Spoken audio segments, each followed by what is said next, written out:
तो खाने को देंगे तरजीह। तो जनाब गार्निशिंग के लिए हमने हरा धनिया, हरी मिर्च ऐड की और घर का पिसा हुआ खुशबूदार सा गरम मसाला डाला।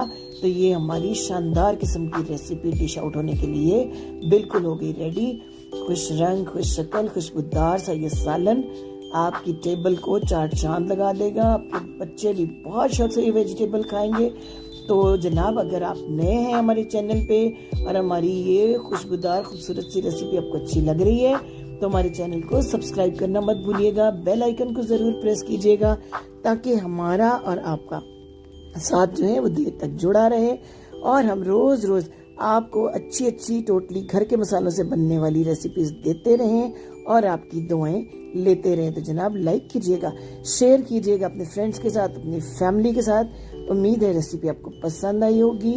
तो जनाब बहुत शुक्रिया कि आपने वॉच किया, हमारी वीडियो को पसंद किया। Thank you very much. Allah Hafiz.